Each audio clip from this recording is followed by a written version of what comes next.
ஏற்றக்கூடாது. நல்லெண்ணெய் கார்த்திகை தீபம் வந்து நல்லெண்ணெய் தீபம் பஞ்சு திரி போட்டு நல்லெண்ணெய் தீபம் ஏற்றி வழிபாடு செய்தால் சனீஸ்வரனால் ஏற்படுகிற தோஷங்கள் எல்லாம் விலகும். சனி போல கொடுப்பவர் யாரும் இல்லை, கெடுப்பவர் யாரும் இல்லை. ஆகவே சனி பகவானை சனிக்கிழமை தோறும் வழிபாடு செய்யலாம். அதே போல ஐயப்பனை வழிபாடு செய்தாலும் ஆஞ்சநேயரை வழிபாடு செய்தாலும் சனீஸ்வரனால் ஏற்படுகிற தோஷங்கள்லாம் விலகும். நம்ம ஆஞ்சநேயரை ஐயப்பெல்லாம் கும்பிடலாம். ஆனா எல்லாத்தையும் விட சனி பகவானே கும்பிட்டா ரொம்ப சிறப்பு. நம்ம இதுல சொல்லுவாங்க சாட்சிக்காரங்காலில் விழுகிறத விட சண்டைக்காரங்காலே விழுந்துடலாம். அது ரொம்ப சிறப்பா இருக்கு. ஆனா சனி பகவானை போய் நம்ம வழிபாடு பண்ணோம்னா எப்படிப்பட்ட எதிரியா இருந்தாலும் நம்ம வீட்டுக்கு வந்தோம்னா நம்ம வேண்டாம்னு சொல்ல மாட்டோம், அவ்வளவு வராதேன்னு சொல்ல மாட்டோம். தேடி வந்துட்டா சரி வாப்பா தான் சொல்லுவோம். அதே மாதிரி சனி பகவானை போய் பார்த்தோம். காலையில 6 மணியிலிருந்து 7 மணிக்குள்ளா போய் பார்ப்போம். 7 மணிக்குள்ள போய் நல்லெண்ணெய் தீபம் ஏற்றி வழிபாடு செய்தால் அவரால் ஏற்படுகிற தோஷங்கள்லாம் விலகும். நம்மளுடைய ஆலய நிர்வாக கமிட்டினர்கள், ஆலய உறுப்பினர்கள், ஆலய பக்த பெருமக்கள் இந்த கும்பாபிஷேக விழாவிற்கு நிதியுதவி, பொருளுதவி, உடலுதவி செய்த அனைத்து பக்தர்களுக்கும் சனீஸ்வரனால் ஏற்படுகிற தோஷங்கள் எல்லாம் விலக வேண்டி திருநள்ளாறு, குச்சனூர் என்ற தலங்களிலே எழுந்தருளி அருள்பாலிக்கின்ற சனீஸ்வர பகவானுக்குரிய பூஜை.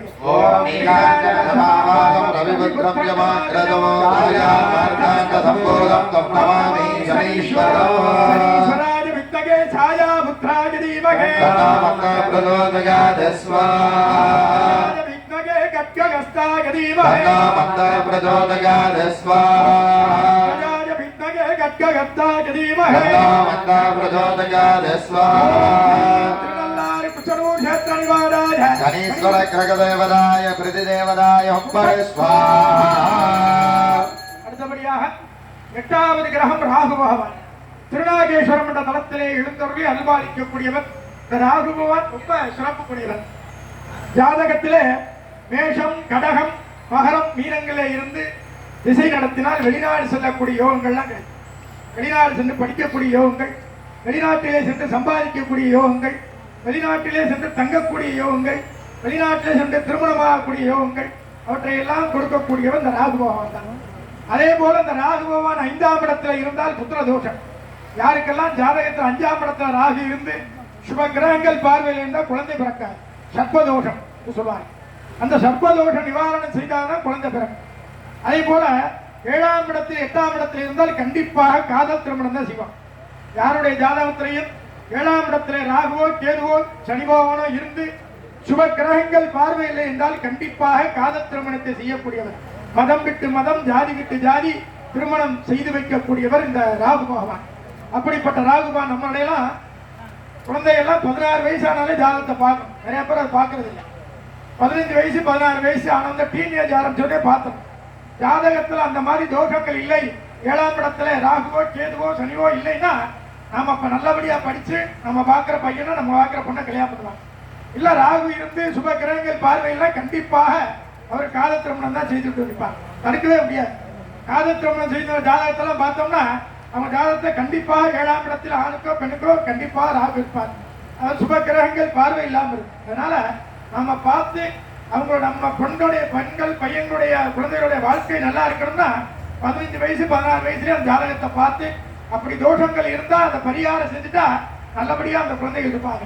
நம்முடைய பக்த பெருமக்கள் அனைவருக்கும் ராகுவால் ஏற்படுகிற தோஷங்கள் எல்லாம் விலகி அவர்களுக்கு நல்ல பலன்களை கொடுக்க வேண்டி திருநாகேஸ்வரத்திலே எழுந்தருளி உள்ள ராகு பகவானுக்குரிய ஓம் அர்த்தகாரியம் மகாவீரியம் யந்துராதித்ய விவர்த்தனம் வித்யாதர்பதம்பூதம் ராகம் பிரணமாம்யகம் ராஜாய வித்மகே சர்ப்பரூபாய தீமஹி பிரச்சோதயாத் ஸ்வாஹா ராஜாய வித்மகே சர்ப்பரூபாய தீமஹி பிரச்சோதயாத் ஸ்வாஹா ராஜாய வித்மகே சர்ப்பரூபாய தீமஹி பிரச்சோதயாத் ஸ்வாஹா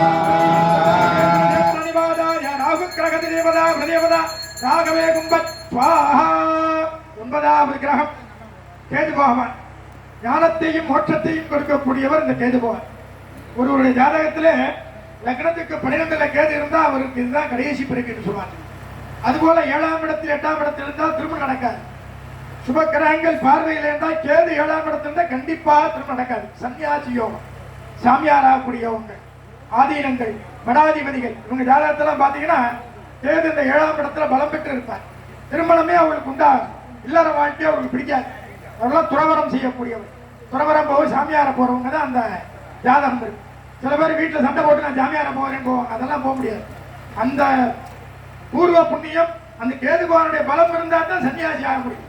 எல்லாரும் சாமியார் ஆக முடியாது. சன்னியாசி ஆகணும்னா சாமியார் ஆகணும்னா அதுக்கு ஒரு யோகம் இருக்கணும். அந்த ஜாதகத்துல அந்த பலம் இருந்தா தான் சாமியார் ஆக முடியும். இல்லைனாலும் சாமியார் ஆக முடியாது. வீட்டுல சண்டை போட்டு கூட சாமியார் ஆக முடியாது. அதனால சாமியார் ஆக முடியும் யோகம் இருக்கு. அந்த யோகத்தையும் கொடுக்கக்கூடிய கேது பகவான். அதே போல நல்ல சிந்தனை, ஆன்மீக சிந்தனை, கடவுள் பக்தி நிறையா இருக்கு. கேது பகவான் யார்கிட்டலாம் யாருடைய ஜாதகத்துல நல்லா பலமா இருக்காரோ அவருடைய கடவுள் பக்தி அதிகமா இருக்கும். நல்ல ஞானத்தை கொடுப்பார், நல்ல அறிவையும் கொடுப்பார் இந்த கேது பகவான்.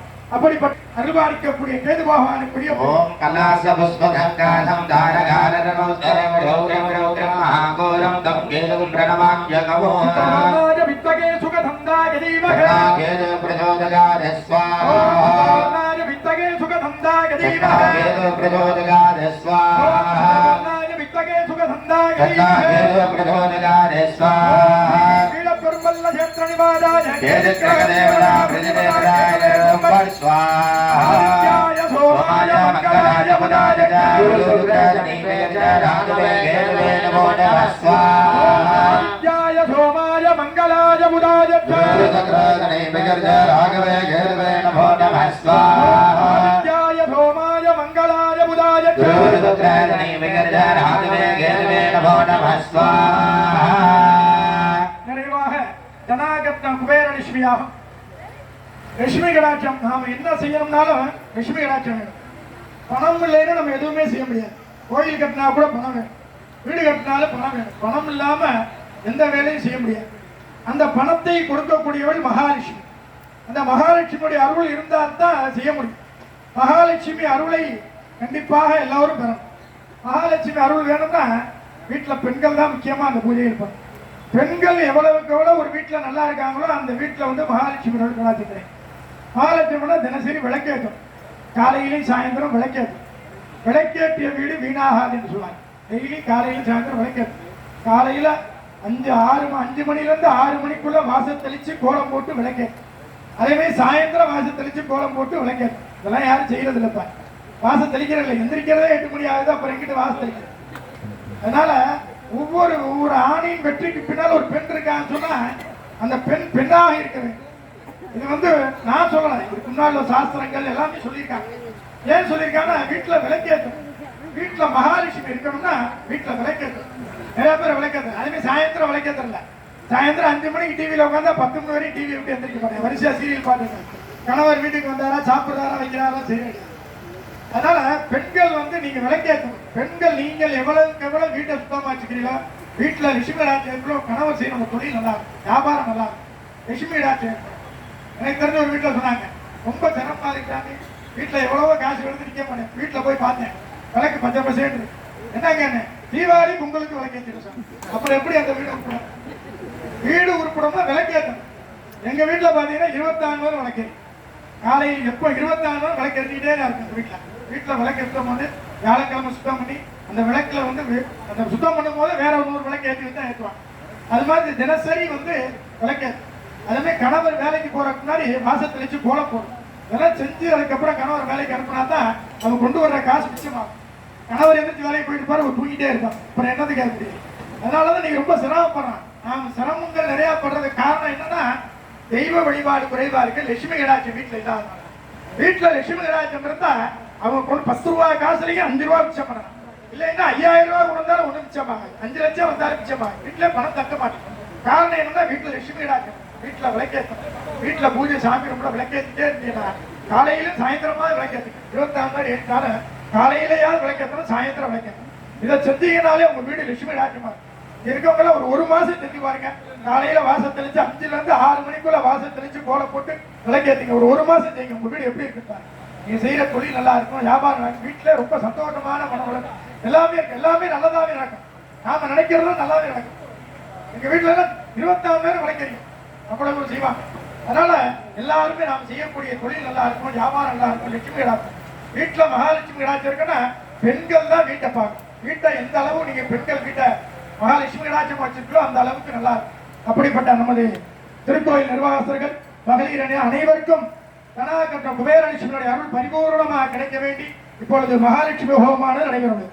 ஓம் ஐம் ஸ்ரீம் கிரீம் कमले कमलालये प्रसीद प्रसीद प्रयच्छ सकल सौभाग्यं देहि देहि कलाकर्ष्यै कुबेर महालक्ष्म्यम्बिकायै स्वाहा ॐ ऐं श्रीं ह्रीं कमले कमलालये प्रसीद प्रसीद प्रयच्छ सकल सौभाग्यं देहि देहि कलाकर्ष्यै कुबेर महालक्ष्म्यम्बिकायै स्वाहा ॐ ऐं श्रीं ह्रीं कमले कमले कमलालये प्रसीद प्रसीद प्रयच्छ सकल सौभाग्यं देहि देहि कलाकर्ष्यै कुबेर महालक्ष्म्यम्बिकायै स्वाहा ॐ ऐं श्रीं ह्रीं श्रीं कमले कमलालये प्रसीद प्रसीद प्रयच्छ सकल सौभाग्यं देहि देहि कलाकर्ष्यै कुबेर महालक्ष्म्यम्बिकायै स्वाहा महादेवी च विद्महे विष्णुभद्री धीमहे धन्नालक्ष्मी प्रचोदयात् स्वाहा देवी च विद्महे विष्णुभद्री धीमहे धन्नालक्ष्मी प्रचोदयात् स्वाहा महालक्ष्म्यम्बिकायै स्वाहा ॐ हिरण्यवर्णा हरणेश्वर नरदरदस्रजा हिरण्मयीं लक्ष्मीं जातवेदो भावः स्वाहा तां महाभगजातवेदो लक्ष्मीं मनवकामिनी यस्यां हिरण्यं विन्देयं कामज्योतिर्षाणकं स्वा जगदोगरा शरणमय्यव्वा இப்பொழுது நமது ஆலய மகா கும்பாபிஷேகம் வருகின்றிருக்கிற ஆச்சாரிய பெருமக்களுக்கு நமது திருக்கோயில் நிர்வாகத்தின் சார்பிலே அவர்களுக்கு வஸ்திரங்கள் வழங்கி கௌரவித்திருக்கிறார்கள்.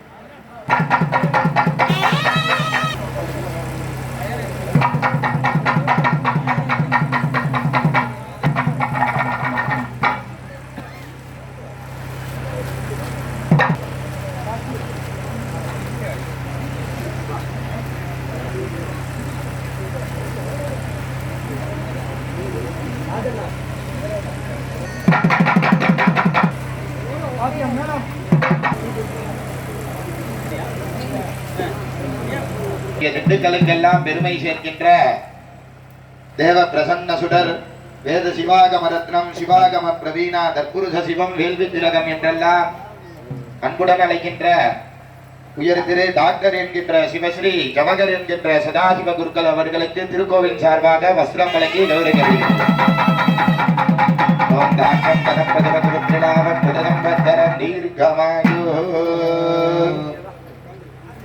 பூர்ணாகுதி மற்றொன்று கோபுர கலசத்துல கும்பாபிஷேகம் பண்ற நேரம். இந்த ரெண்டு நேரம் ரொம்ப முக்கியமான நேரம். இந்த ரெண்டு நேரத்துல பூரணாகுதி உத்தமம் என்று சொல்லப்படுகிற பொழுது எந்த தெய்வத்திற்கு பூரணாகுதி கொடுக்கப்படுகிறதோ அந்த தெய்வம் அந்த யாக குண்டத்திலே வந்து தனக்குரிய அபிர்வாகங்களை எல்லாம் பெற்றுக்கொள்கிறது. அந்த நேரத்துல இந்த யாகசாலை உள்ள நீங்க எல்லாம் மனதினாலே என்ன நினைக்கிறீர்களோ வாயினாலே என்ன பேசுகிறீர்களோ அவற்றையெல்லாம் ததாஸ்து அப்படியே ஆகட்டும் என்று ஆசீர்வாதம். அதனால கும்பாபிஷேகம் ரொம்ப முக்கியம். அதே மாதிரி யாகசாலை ரொம்ப முக்கியம். இந்த யாகசாலையில வந்துதான் தெய்வங்கள் ரொம்ப சந்தோஷமா இருக்கும். இதுல பிரார்த்தனை பண்ண ரொம்ப அதுவும் சிவாலய கும்பாபிஷேகம்னா ரொம்ப சிறப்பு. ஏன்னா சிவனோடு ஒக்கும் தெய்வம் யாரிலும் இல்லை, அவனோடு ஒப்பார் யாரும் இல்லை என்று சொல்வார். சிவபெருமானுக்கு மிகுந்த யாருமே கிடையாது. பூக்களை உடையது சிவாலய கும்பாபிஷேகம். அதனால எந்த கும்பாபிஷேக பொருளும் சிவன் கோயில் கும்பாபிஷேகம் நடந்தா கண்டிப்பா அங்க போய் அந்த கும்பாபிஷேகம் கலந்துக்க ரொம்ப ஒரு பெரிய பாக்கியம். நம்முடைய 3 சிவாலய கும்பாபிஷேகத்திலே கலந்து கொண்டால் நாம 3 ஜென்மங்கள்ல நாம் செய்த பாவங்கள்லாம் போகும் சொல்லுவாங்க. அப்படிப்பட்ட சிவாலய கும்பாபிஷேகங்கள்லாம் நிறைய நடக்குது. எல்லாரும் அங்கு சென்று அந்த உள்ள இறைவனை செந்தமிழ் பாக்களால் பாடி பேரானந்த பெருமாள் பெறலாம். இப்பொழுது நிறைவாக நமது முதல் கால பூர்ணாகுதி ஒவ்வொரு கும்பாபிஷேகம் எத்தனை காலங்கள் யாகசாலை பூஜை நடக்குது அத்தனை காலம் இருக்கு. 16 காலம், 18 காலம், 6 காலம், 8 காலம், 4 காலம்லாம் இருக்கு. நம்மளால முடிந்தது ஐயப்பனுக்கு 2 கால கும்பாபிஷேகம். இதையும் அவர் ஏற்றுக்கொண்டு நம் அனைவரையும் காத்து ரட்சிக்கணும்னு வேண்டிக்கிட்டு இப்பொழுது முதல் கால பூர்ணாவதி ஓம் எதிபல பூர்ணாவதி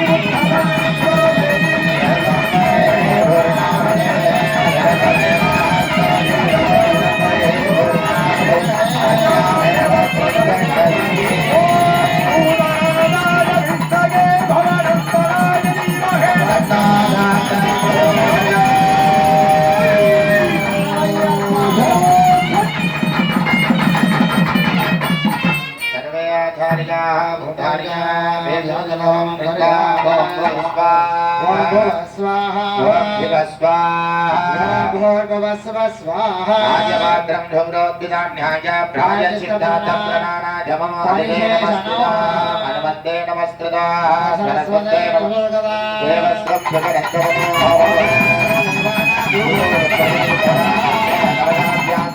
अमृतो महाचित्रा नमः पूर्णदेवं करुणयामि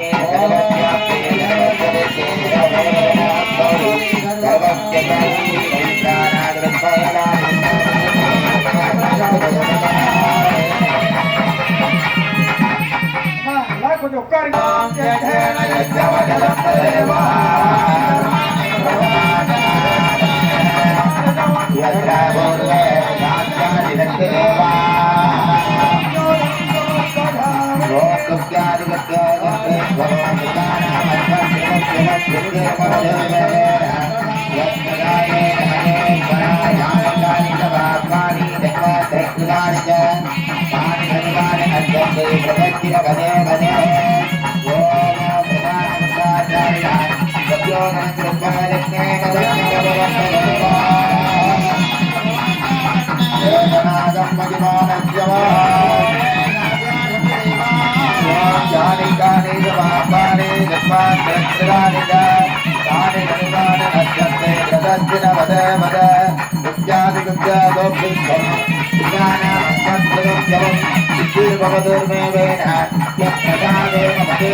कर्पूरदीपं करुणगामे ओम भूतनाथस्वामिने नमः दीपमंगल दीपं करुणगामे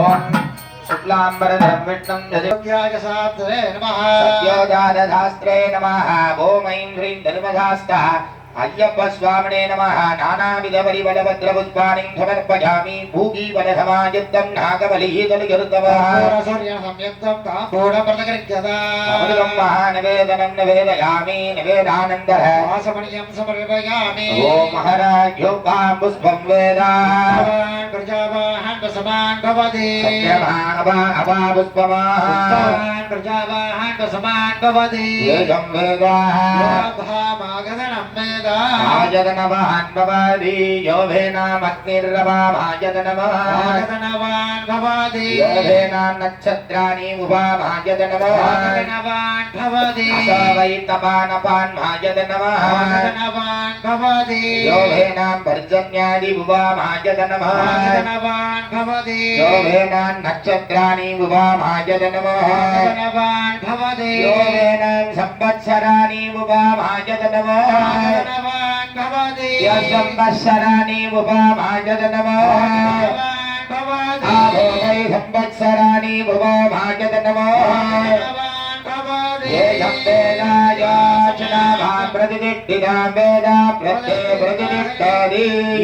चतुर्वेदं प्रिय चतुर्वेदं ममदादय நாம கும்பாபிஷேகம் பண்ணோம் 12 வருஷம்ன்றது பெரிய இடைவெளி எல்லாரும் 100 வயசு வரைக்கும் இருக்கும்னு நினைக்கிறோம் ஆனா இறைவனோட அருள் எப்படி இருக்குன்னு அதனால கிடைத்த வாய்ப்பை பயன்படுத்து இந்த மாதிரி யாகசாலை பூஜைகள்லாம் அந்த பூஜை முடிகிற வரைக்கும் இருந்து இந்த பிரசாதம் வாங்கி பூபதி பிரசாதம் வாங்கிட்டு அதுக்கப்புறம் தான் போகணும் அப்பதான் அந்த ஒரு கோயில் கும்பாபிஷேகத்தை பார்த்தா 12 வருடங்கள் கோயிலுக்கு சென்று வழிபாடு செய்தால் என்ன பலன் கிடைக்குமோ அந்த பலன் ஒரு கும்பாபிஷேகத்தை பார்த்தா கிடைக்கும்.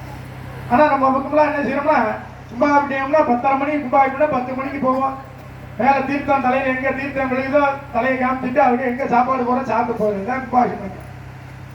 நம்ம பக்கம் தான் அப்படி. மற்ற பக்கம் பாத்தீங்கன்னா காரைக்குடி தேவகோட்டை எல்லாம் சரியா நேரத்தாலாம் 6 மணிக்கு யாகசாலை ஆரம்பிச்சு பூஜை முடிஞ்சு நோய் பிரசாதம் கொடுத்து நீங்க போயிட்டு நாளைக்கு வாங்க சொன்னாதான் எந்திரிப்பான். அது வரைக்கும் எந்திரிக்க மாட்டாங்க. அதே மாதிரி கோயம்புத்தூர் பக்கம் மாட்டாங்க, நிறைய பண்ணியிருக்காங்க.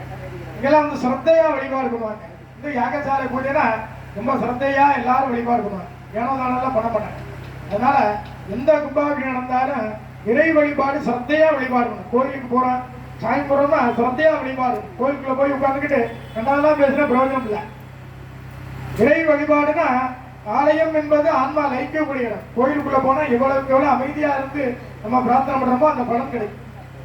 நாம அதை பேசிக்கிட்டே இருந்தோம்னா கோயிலுக்குள்ள போய் பலனே கிடைக்காது. சர்ச்சில் போய் பார்த்தீங்கன்னா ஞாயிற்றுக்கிழமை அன்னைக்கு பைபிள் வாய்ச்சாருன்னா அமைதியா இருக்காங்க, ஒரு சட்டம் கூட வர. வெள்ளிக்கிழமை பள்ளிவாசல போய் பாருங்க, பார்க்க ஒரு சட்டம். நம்ம கோயில தான் பூஜை நடந்துகிட்டே இருக்கு, இந்த பக்கம் பேசிக்கிட்டே இருக்கும். அடுத்த வீட்டு கதை, பக்கத்து வீட்டு கதை, ஏற்ற வீட்டு கதை, டிவி கதை எல்லாம் பேசிட்டே இருக்கும். இதனாலதான் நம்ம சிரமப்படுறோம். அதனால இறைவன் நம்ம கொடுக்கறது காத்துட்டு இருக்க. நாம எப்படி போகணும், எப்படி வழிபாடு பண்ணணும், இறை வழிபாடு பண்றோமோ அது சிறப்பையா இருக்கும். இது மாதிரி உப்பா அப்படின்றது நாளைக்கு சாயந்தரம் இங்க உப்பாய் கிடக்காது. நாளைக்கு நேரம் இங்க யாரும் இருக்க மாட்டாங்க, ஐயப்பன் இருப்பாரு, சாமி இருப்பாரு, இந்த சாமி போட்டு போகலாம். ஆனா இந்த மாதிரி பூஜை பண்ணணும்னா இன்னும் 12 வருஷம் காத்துக்கணும். அதனால இன்னும் ஒரு கொஞ்ச நேரத்துல நிறைவு பெற்றுடும். அனைவரும் அமைதியாக இருந்து ஐயப்பனுடைய அருளை பெறுமாறு கேட்டுக்கொள்ளப்படும். சிவா விநாசனோ அஸ்மத்யட்ட பிரதாதாரம் சாஸ்தாரம் பிரணவாம் சுவாமியே சரணமையப்பா.